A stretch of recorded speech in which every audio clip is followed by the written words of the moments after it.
YouTube, Bronny James is going to change the NBA for the next couple seasons at least, but it might not be for the reasons that you think. Let's talk about it. So a couple days ago, Bronny James has decided to declare for the NBA draft, which was a surprise to a lot of people, including myself, for multiple reasons, and we'll get into that later in the video. I should note also that Bronny James has decided to enter the transfer portal as well in college, so he's keeping his flexibility and his options open to account for any scenario where maybe he doesn't get drafted at all or something unforeseen happens. So, as we know, Bronny James is the son of LeBron James, the greatest player of this generation, in my opinion, and my favorite player of all time. So I've been following Bronny's career throughout the last few years and have been really excited to watch him, in college and high school, and I'm really looking forward to his time in the NBA. I think he's a great kid, and I think he's got a really bright future ahead of him. So I'm a huge Bronny fan. We're huge Bronny fans on this channel, and I just wanted to explain some of the background information that will be important to this video. So if you guys didn't know, Bronny is currently at the University of Southern California, USC, playing basketball there. Before the college season started, he suffered cardiac arrest, unfortunately, I believe in a practice with USC, and it was very unclear whether he would even be able to play basketball again. It was a super sad situation to see, and like I said, it was really unfortunate, but luckily, Bronny made a really fast recovery and returned to the court and played a lot of the season at USC. Now, if you've been following Bronny at USC, you would know that he didn't quite perform to the level that a lot of people thought he would, including myself, but before he even arrived at USC, he was projected by a lot of people to be a top 10 pick in the 2024 NBA draft because he has a lot of tools and refined skills to his game. Let's talk about that a little bit. So Bronny is 6'3". He might even be listed at 6'4". I think he's more like 6'2", 6'3". He's got a really strong frame to him, wide shoulders, just like his father, and he's a really great athlete. So Bronny is a point guard. In high school, he showed a lot of ability to be an elite shooter, especially off the catch. I mean, the dude was just knocking threes down. If you saw that McDonald's All-American game he played in, I think he had like 5 3-pointers, but he's a really smooth, consistent jump shot. Like I said, really strong athlete, and he was basically known for his defensive presence at the guard position, locking down opponents day in and day out. Solid enough playmaker. Like he had a lot of traits that you would covet as a NBA franchise trying to take a solid future point guard. I don't think a lot of people thought that Bronny's ceiling would be like superstar level, but to me, he was seen as like a safe pick because, like I said, his game is really polished already. It's very unfortunate that he hasn't played super well at USC because his draft stock has obviously fallen dramatically since then, and now he's no longer seen as such a safe pick because of the display that he put on at USC. So I still think all the traits and tools are there and skills. He just didn't perform well in those games, but that's honestly college numbers and production isn't really what you're looking for anyway. If you're drafting a player, it shouldn't be, in my opinion. You should be looking for traits, characteristics, tendencies, strengths, weaknesses, physical tools. Those are things that Bronny definitely has in abundance. So I still think he'll be a first round pick. Let's talk about the statement I made that Bronny will change the NBA. So with all the recap out of the way, if you guys have been following NBA lore, you would say LeBron has definitely been saying for years now that his dream goal is to play with Bronny in the NBA, and with LeBron still playing elite level basketball, you would assume he's going to play at least one more season, or at least 2 maybe. He could probably play about 5 or 6 at a star level, but that's beside the point. Basically, LeBron's been talking about for years now how he wants to play with Bronny on an NBA team. I know you might be thinking, what if the Lakers don't select Bronny? Then what? Well, that's where this video gets interesting and my take gets interesting. So a lot of people are speculating that LeBron already might be out of LA after this season in free agency as a player option that he can decline for like $50 million, I think. Basically be an unrestricted free agent, sign wherever he wants. The way the Lakers have been performing and, a lot of inconsistencies with their roster and stuff like that, it already was speculated that LeBron might leave in the offseason. And now you add the fact that his dream goal of playing with Bronny could be a reality depending on where he gets taken, right? I saw this, I forget who said this. It was an NBA insider was saying there's a lot of teams that would definitely take Bronny James in the first round and reach for him, draft him higher than they think his value is, even if there's a 1% chance that they can get LeBron James to come to that team in free agency. So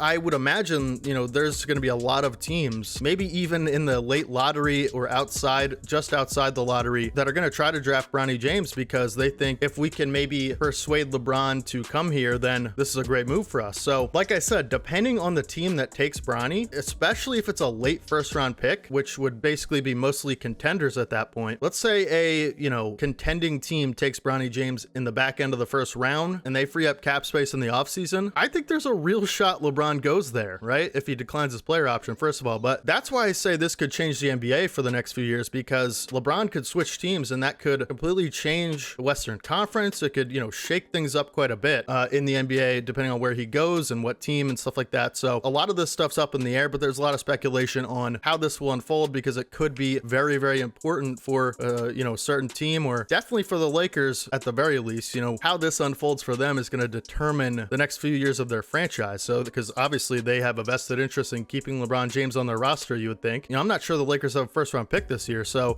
yeah, I think it's the Pelicans pick from the Anthony Davis trade. So I think, there's a shot that the Lakers try to move into the first round and take Bronny to keep LeBron happy to stay there. There's a shot that a team like Cleveland could take Bronny and have a father-son duo, and LeBron spends, the last few years of his career in Cleveland, where it all started and where he won that 2016 finals ring. And that would be such a cool story. It would be like him passing the torch to Bronny to start a new legacy, right? But like I said, there's just a lot up in the air right now. I will say also, it's expected that Bronny will work out with NBA teams, presumably over the offseason, to maybe guide his draft stock in the right direction, depending on how the workouts go, obviously. But let's just say the workouts go really well. That could definitely increase his draft stock. And I would assume he'll have a say in, what teams he wants to work out for. I would assume he'd be very careful about picking those teams. I'm sure there's going to be many, many teams interested in working him out because of the reasons I just mentioned about if they have a 1% chance of getting LeBron James out of it, they're going to do that. So at the back end of the first round anyway, you're taking a lot of shots in the dark. Like, it's more like just throwing stuff at the wall and see if it sticks, because a lot of the back end of the first round guys are kind of either raw prospects or there's a reason they fell to the back end of the first round. So you're kind of just rolling the dice at that point. And I think, why not roll the dice for a guy like Bronny if they can get LeBron James out of it? There's a couple teams I want to mention. I already mentioned one, actually two. So the Lakers, like I said, what they do with this situation, if they decide not to do anything, I think that'd be a mistake. They should definitely be trying to do something about trying to acquire Bronny, or at least communicating with LeBron about this situation, because obviously he's going to take this very seriously, and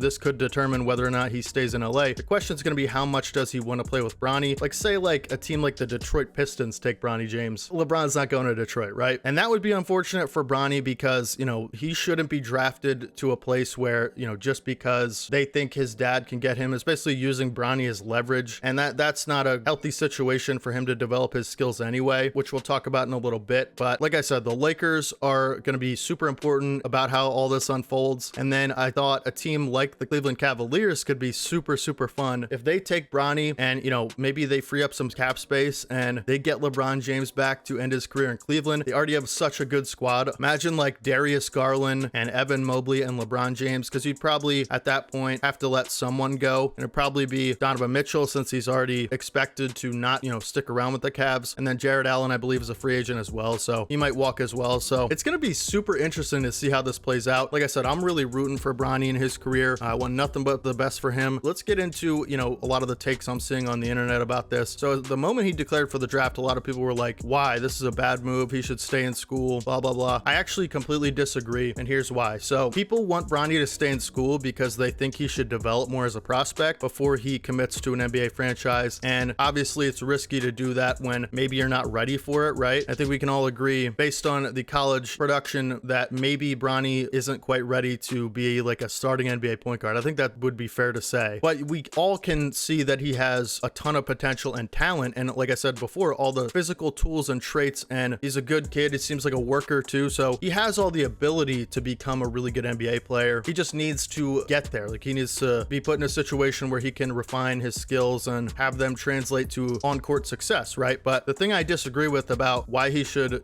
stay in college, that people are saying, is because I'm not in an NBA organization or at USC, but I would personally think that developing an NBA skill set in an NBA setting, assuming you have the freedom and, right people at the organization to be able to help you do that, I think that's much easier and more valuable than staying at college another year and playing against players that aren't anywhere near NBA players and not getting the experience. Like, let's just say Bronny gets taken in the back end of the first round or early second round. Doesn't matter what team, contender or not contender. Let's just say he, is a super low end rotation guy. Like, he only plays in garbage time and they just let him develop as a prospect. He's maybe sort of a project player. And throughout his rookie season, he's able to take in what the NBA culture is like, what the schedule is like, what the grind feels like. These are all things that rookies all struggle with. Even the best rookies have to adjust to this quite a bit. So I think if you give give Bronny like a year to do that, and at the same time, you know, work with NBA trainers, NBA staff, NBA development squads. I think that's the best scenario for him, right? Like, why would it be college where clearly the development isn't moving in an upward trajectory anyway? So why would you want him to stick around in that environment when it hasn't worked? He has a chance to become a first round pick. There's another thing where, like, what if he goes back to school and he still doesn't develop and wastes another year? And, you know, basically he could have been a first round selection and now he falls to like the back end of the second round. Like, that's a real risk that could happen. So I think you take the guaranteed first round selection. And I don't think it's guaranteed, but I think a lot of people think it's gonna be a back end first round type of deal. To me, there's no sense in gambling that to try to get a higher draft pick next year, or it doesn't matter. As long as you get in a good situation for Bronny James, I don't think it matters what pick you are. Like, I don't think being a top 5 pick or a top 10 pick is really a deal breaker or, you know, a career maker, because a lot of those teams are struggling and not the right place for him to be anyway. Like, imagine if he goes to Washington or Detroit, or no offense to these teams, but is that the environment that we want Bronny in, or do we want him to be with a really good staff and culture, be able to build him up and allow him to have the time that he needs and the necessary attention to detail from the staff that he needs from really great development programs, right? Like Miami or San Antonio or teams like that. So, and I know San Antonio is not, you know, they're going to be in the top end of the lottery, but I'm just saying a development program like that is what you would want for Bronny, in a culture like that as well. I actually think Miami's a really good example. That would be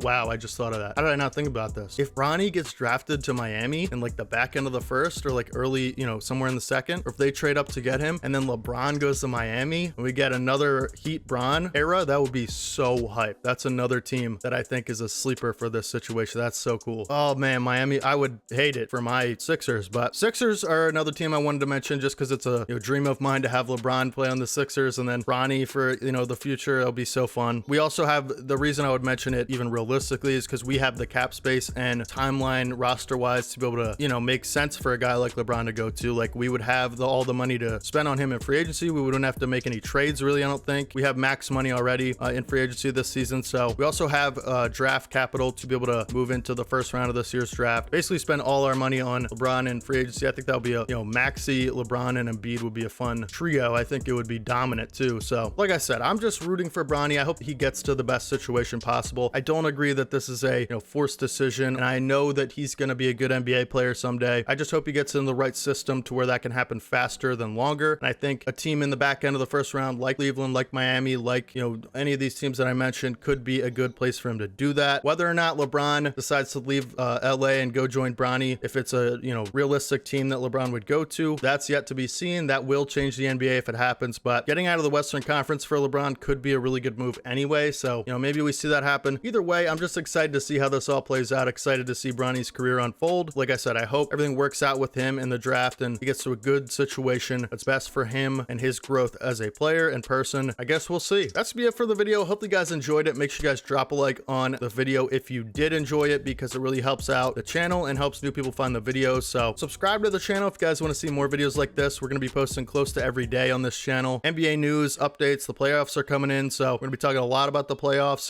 Have been for the last week or so. Just trying to grow and grind every single day, and hopefully you guys have a great rest of your day today. Thank you guys for watching all the way to the end. Really appreciate you guys. Love you guys. Thank you for all the support. Hopefully your favorite team wins their next NBA game, and hopefully your favorite team acquires Bronny in the NBA draft and signs LeBron James in free agency. Please be the Sixers. I will talk to you guys in the next one. This is your boy D Haven. As always, peace.